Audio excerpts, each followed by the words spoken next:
many young men and women of India, we all entered this service with dreams in our heart.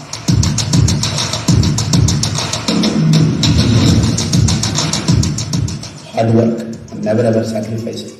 Integrity, most important. Be yourself. Ups and downs are inevitable, but just don't sacrifice your principles.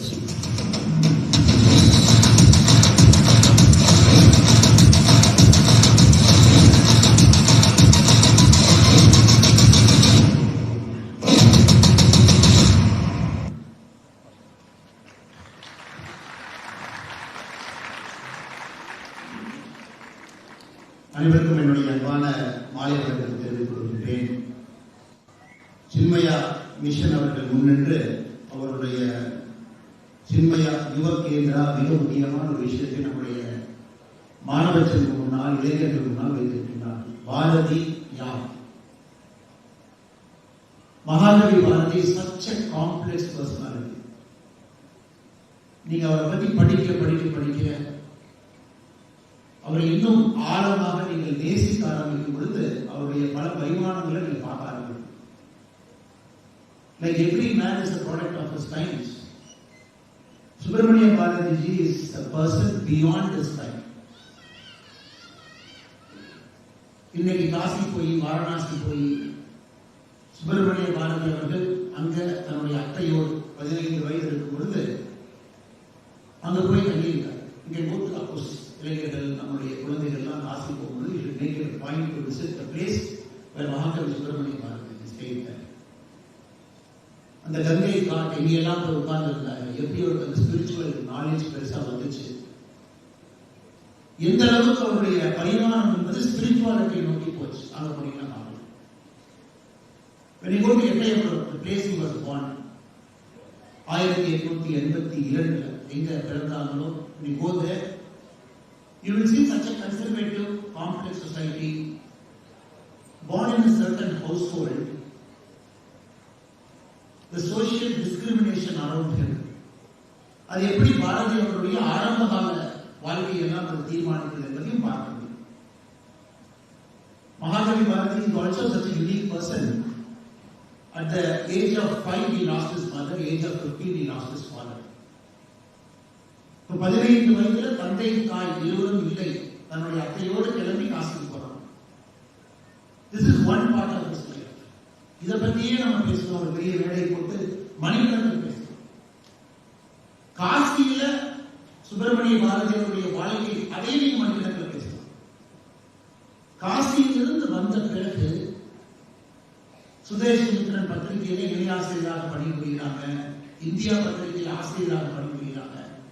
அந்த காலகட்டத்தை மட்டும் திரும்ப எடுத்து இன்னொரு பரிமாணமா பேசுவோம். இந்திய national Congress meeting எல்லாம் போறாங்க, Varanasi meeting, west Bengal meeting போறாங்க. சிஸ்டர் நிவேதிதா போன்ற அற்புதமான மனிதர்களை சந்தித்து பெண்களுடைய உரிமையை பற்றி இன்னும் ஆழமாக சிஸ்டர் நிவேதிதாவை இன்ஸ்பயர் பண்றாங்க. அது ஒரு தனியா பெண் விடுதலை பற்றி தனியா நீங்க பேசுவோம். பாண்டிச்சேரியில 10 ஆண்டு காலம் பிரிட்டிஷ் அரசு தன்னை கைது செய்து விடுவார்கள், தன்னுடைய வாழ்க்கை பாதிக்கக்கூடாது, எழுத்து பாதிக்கக்கூடாது, தான் தொடர்ந்து எழுத வேண்டும் என்று 10 ஆண்டு காலம் பிரெஞ்சு கண்ட்ரோல் பண்ணிச்சு. அது தனியாக இருந்தது. சுப்பிரமணிய பாரதி அவர்கள் such an extremely complex personality. அவர்களுக்கு நிச்சயமாக இந்த மேடையில பாரதி யார் என்கின்ற ஒரு நிகழ்வு தேவைப்படுகிறது. ஒரு கண்ணன் பாட்டு, ஒரு குயில் பாட்டு அப்படியே வேற மாதிரி இருக்கு. பாஞ்சாலி சபதம் ஆக்ரோஷமாக பெண்ணினுடைய விடுதலைக்கு அப்படியே வேற மாதிரி இருக்கு. Extremely confident scientific writings. 1901 radio வந்த பொழுது மகாகவி சுப்பிரமணிய பாரதி எழுதுகிறார், காசியில் பேசும் முறைதான் காஞ்சியில் கேட்பதற்கு ஒரு கருவி செய்வோம் அப்படிங்கிறார். காசியில யாராச்சும் கேட்கிறாங்கன்னா காஞ்சிபுரத்தில் அதை கேட்கணும். Can we invent a device to listen to what people are speaking in Kasi in Kanchi? Extremely different personality. சில ரைட்டிங்ல 3 நல்ல மனிதர்களை அனுப்ப வேண்டும். சுயசார்பு பார்வை. இன்னைக்கு நாம் ஆத்ம நிர்பார் பாரதத்தை பற்றி கேட்கிறோம். அந்த காலகட்டத்தில் சுயசார்பு பாரதத்தை பற்றி மிக ஆழமாக பேசணும். எல்லா பரிமாணங்களும் இருக்கக்கூடிய ஒரு போயட்டாகவும் சரி, ஒரு ப்ரோஸ் ரைட்டராகவும் சரி, லாங் ஃபார்ம் ரைட்டிங்லையும் சரிங்க, ஷார்ட் ஃபார்ம் ரைட்டிங்லையும் சரி, எல்லா விஷயத்திலையும் கூட தன்னுடைய காலத்தை தாண்டி நிற்கக்கூடிய ஒரு கவிஞன், ஒரு சமூக போராளி, ஒரு சுதந்திர போராட்ட வீரர், பெண்களுடைய விடுதலைக்காக பாடுபட்டவர். Like all great heroes, his personal life was extremely challenging. எல்லா பெரிய மனிதர்களுக்கும் எப்படி அவருடைய தனிப்பட்ட வாழ்க்கை ஒரு சேலஞ்சோ, மகாகவி Subramaniya Bharathi had a very challenging personal life. Like all great people who are, they say the blessing of Saraswati sometimes is also the curse of Saraswati. All great people, they live 38, 39, 40, some of the greatest mathematicians in our life. They say it is also the curse of Saraswati. சரஸ்வதியினுடைய அருளை பெற்றவர்கள் 39-40 வயது தாண்ட மாட்டாங்க. நிறைய பேர் இருக்கிறார். ராமானுஜன் 1882 பிறந்தாங்க, 1921 exactly 13 years. December 11 பிறந்தாங்க, செப்டம்பர் 11 இறந்தாங்க. அவருடைய வாழ்க்கையை உன்னிப்பாக நாம் நிறைய தெரிந்து கொள்ள வேண்டும். இன்னைக்கு மேலே இருக்கக்கூடிய நம்முடைய துறவிகள் எல்லாம் சென்னை மிஷன் சார்பாக இங்கு வந்திருக்கக்கூடிய சுவாமி விமலானந்தா அம்மா அவர்கள் மேடையின் மீது நம்மோடு இருக்கின்றார்கள். சுவாமி அனுகூலானந்தா அவர்கள் நம்மோடு இருக்கின்றார்கள். சுவாமி மித்ரானந்தா அவர்கள் நம்மோடு இருக்கின்றார்கள். ஸ்ரீமதி மேனகா அவர்கள் இருக்கின்றார்கள். பிரம்மச்சாரி விக்னேஷ் சைத்தன்யாஜி அவர்கள் நம்மோடு இருக்கின்றார்கள். It is an attempt by the Chinmaya Yoga to expose the multi facets of Mahakavi Bharati. His different personalities of Mahakavi Bharati vary against. It is only an event where a curiosity is developed. Nobody in this page, whatever drama we put, nobody can do justice to Mahakavi Bharati in 3 hours or 4 hours or 5 hours. There is a great man called C. Vishwanath Mehta, who is 90 years now. 90 years இருந்திருக்காரு. 90 years அவருடைய life முழுவதுமே மகாகவி பாரதியினுடைய லைஃபை research பண்றதுக்கு மட்டும் dedicate பண்ணி, just a few months back, our Honorable Prime Minister Narendra Modi ji, in his home in Delhi, he released the collected works of C. Vishwanath Mehta. அந்த நிகழ்ச்சியில் C. விஸ்வநாதன் அவர் பேசுறாங்க, இப்பதான் நான் சர்ஃபேஸே டச் பண்ணியிருக்கேன். A person who is at the age of 90, who dedicated his whole life researching Subramania Bharati, who has presented 18 volumes of book on the day for a few months back in Prime Minister's house. He says we are only scratching the surface of Mahakavi Bharati's thinking. ஆனால் இந்த நிகழ்வை பொறுத்தவரை நிச்சயமாக they are only kindling something inside. அதை இன்னும் நீங்க எடுத்து அவர் மீது ஒரு பெரிய காதலோடு அதை நீங்க இன்னும் பல பரிணாமங்களை நீங்க கற்றுக்கொள்ள வேண்டும் என்று சின்மய யோகேந்திரா அவர்கள் இதை ஏற்பாடு செய்திருக்கிறார்கள். மிகச் சிறப்பான நிகழ்வு. Just like all great people, when he died, history says only 14 people turned up for his funeral. So never a people pleasing person. Always wrote what he felt is right. Never cared about accolades. In fact, the story goes in Sudesamitra. When he was earning a salary of 80 rupees, one of his followers was jobless, unemployed. He employed an unemployed person with him by paying him 18 rupees. So he got 62 net. So அவருக்கு 100 ரூபாய், இவருக்கு 80 ரூபாய். 10 ஆண்டு காலம் புதுச்சேரியில் இருக்கும் பொழுது, பாண்டிச்சேரியில் இருக்கும் பொழுது, his wife Chellammal, she said, look, what are you doing? 10 years, exile, outside. You cannot even cross this boundary. You cannot even enter the British controlled territory. What are you trying to achieve? I am leaving back to British controlled India. அதெல்லாம் தாண்டி நின்று 39 ஆண்டுகளை இவ்வளவு விஷயம் பேசியிருக்கார். Imagine that India will get independence even before he died. அது ஒரு பயம் எழுதியிருக்கார். ஆடுவோமே, பாடுவோமே, ஆனந்த சுதந்திரம் அடைந்து விட்டோம் என்று பாடுவோம். Imagine 26 years முன்னாடி அதை சொல்லிட்டு இறந்து போறார். ஆனால் நிச்சயமாக இன்னைக்கு நடக்கக்கூடிய விழாவில் the drama that we are going to see, the visual representation of Mahakavi Bharati's life, I am sure it is going to kindle something inside. It will touch something inside. அவருடைய வார்த்தையை பாருங்க, எனக்கு ரொம்ப ரொம்ப பிடித்த ஒரு வார்த்தை. எப்படி இருக்கும் ஒரு ஸ்பிரிச்சுவல் ஃபயர், எப்படி இருக்கும்? நரை கூடி இளப்பருவம் எய்தி கொடுங்கூற்று கிடையான பின் மாயும் பல வேடிக்கை மனிதர்களை போல நான் வீழ்வேன் என்று நினைத்தாய். அந்த ஸ்பிரிட் என்ன இருக்கு பாருங்க. நான் அப்படியே ஏஜ் ஆகி, எனக்கு அப்படியே வயசாகி, அப்படியே கேள்வி பேசி மற்ற மனிதர்களை போல் நான் இறந்து விடுவேன் என்று நினைத்தார்கள். So every day in this life was like a fire.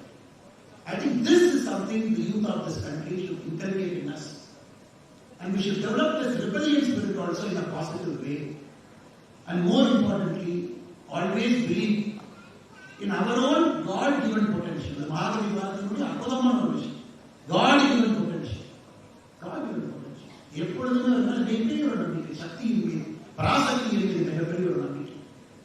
அவருடைய ரைட்டிங்ஸ் அந்த ஃபைன் சேஞ்ச் நீங்க பார்க்கலாம். God உள்ள வந்ததுக்கு அப்புறம் அந்த fine change in his writing from 1900 to 1920 you can see the shift in his writing. அது எல்லாம் கூட நீங்கள் இன்னும் படிக்க வேண்டும், பரவசப்பட்டுக் கொள்ள வேண்டும். அவரை பார்த்து நிச்சயமாக பல மகாகவி வார்த்தைகளை உள்ளிருக்கிறார். நீங்க வெளியே வரணும். You should allow your inner potential to come out and use it for the betterment of our country. You never travel beyond Bharat. மகாகவி பாரதி எப்படி போறீங்க? ஐயா சொன்னாங்க, விஜய பற்றி பேசிட்டாங்க. Yes, he spoke about people are suffering. That never went there. If you look at the contemporary of மகாகவி பாரதி, எல்லாருமே வெளியே போனாங்க. மகாத்மா காந்தி அவர்களும் சுப்பிரமணிய பாரதி அவர்களும் சென்னையில 1990 மீட் பண்றாங்க. They had a very brief meeting, very brief meeting. Rajaji அவருடைய வீடு சென்னையில நம்பர் 2 கத்தீட்ரல் ரோட்ல they meet very briefly. And Mahakavi Bharati was in a big rush. He wants to go and attend a public meeting, beachல. So காந்தியை கேட்கிறாங்க, ஐயா உங்களுக்கு கொஞ்சம் நேரம் இருக்குன்னா நான் பீச்ல ஒரு பப்ளிக் மீட்டிங் அட்ரஸ் பண்றேன், நீங்க சீஃப் கெஸ்டா வந்தா கொஞ்சம் நல்லா இருக்கும். காந்திஜி asked the secretary, நம்ம ப்ரோக்ராம் 5 மணிக்கு என்ன இருக்கு? Secretary says we have some other meeting. And Gandhiji politely says, so I can't come, Mr. Bharati, நீங்க போய் உங்க மீட்டிங் பண்ணுங்க. Just imagine if the fate and the history is kind to these two individuals. If Mahakavi Bharati and Gandhiji got connected in that particular day, if Gandhiji was able to find time to go to that stage, listen to Mahakavi Bharati's fiery speech in person, India history would have taken a different turn. So, history of Fatima, எத்தனையோ unconnected parts. You meet somebody briefly, you might not get an opportunity to kind of mingle with them. But engineer பண்ணிக்கலாம். அவரே language கற்றுக்கிறார். Then we have a big debate. Should we learn one language? Should we learn 2 languages? Look at the fluency. French, Urdu, Hindi, English, Bengali. Our language is proficient. It is not that we knew Bonjour.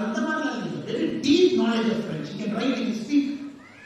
இத்தனை மொழிகளை படித்துவிட்டு மகாகவி சொன்னான், யாமறிந்த மொழிகளிலே என் தமிழ் மொழி போல் இனிதாவது எதுவும் இல்லை. வெறும் தமிழ் மொழியை விட்டு என்னுடைய மொழியை போல் இனிதாக இத்தனை மொழியை படிச்சு because he wanted people to learn more language because it unlocks the potential of other great literatures present in the other language to you. ஒரே second it unlocks the potential. இவ்வளவு பேர் உட்கார்ந்து 100 ஆண்டுகள் 200 ஆண்டுகள் they write literature. Only if you know that language, the potential of that much knowledge gets unlocked to you because you know that language. அது மகாகவி Bharathi was a man ahead of his time. அதெல்லாம் இன்னைக்கு இருக்கக்கூடிய நம்முடைய இளைஞர்கள் not getting into this political debate. One party wants 2 language, one party wants 3 language. Whichever party we support, but we should try to learn more languages because more languages takes you next level. Last phase of the Soma.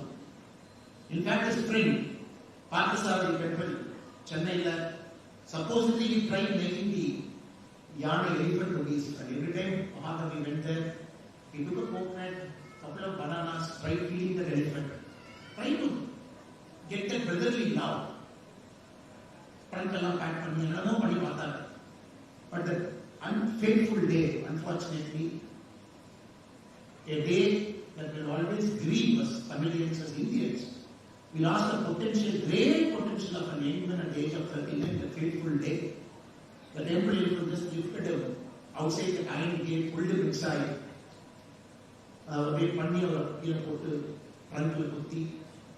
After that, Mahakavi Bharati suffered for about 3 months when he passed away. But the last public meeting of Mahakavi Bharati happened in Bombay region. It happened near Leo Karnal Park. That is the last place where Mahakavi Bharati publicly came before he got trampled by the religion. So in that case, he came to open a library. So in the students who are here, wherever Mahakavi Bharati is connected, you should make an attempt to go see where is he connected. You should go to Kasi, go to this place that he lived, go to Etaipur. In Etaipur, the whole house is covered with a green cloth. Because the house is falling. It is in a dilapidated condition. They were green cloth which Etaipur, Mahakavi Bharati வீட்டை மறைச்சு வச்சிருக்காங்க. It's a very pitiful sight to see the place where our great heroes have lived. நாங்கள் என்ன மரியாதை அவங்களுக்கு கொடுக்குறோம்? அதெல்லாம் கூட நீங்க சரி பண்ணணும். You should respect, bring these heroes back. Give them the highest form of respect because ஐயா சொன்னாங்க Mahakavi Bharati is the first poet whose work got nationalized. சாதாரண விஷயம் இல்லை. First poet, 1949. 1949, a poet whose work got nationalized, 1949 we nationalized.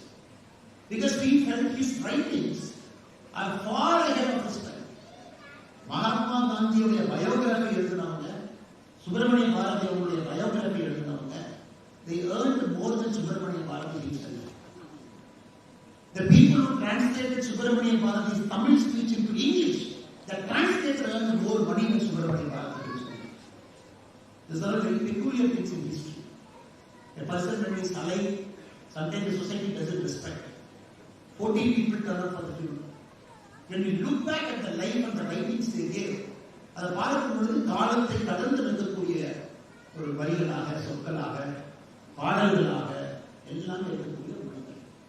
Now I wish Chinmaya, Yogendra, especially the people who are coming to the stage now, to perform such a complex personality's life, to bringing it to drama, ke or தைரியம். அதுக்கு ஒரு தைரியம். The people who are attending in the stage, they have courage to come here and to bring this way in our culture.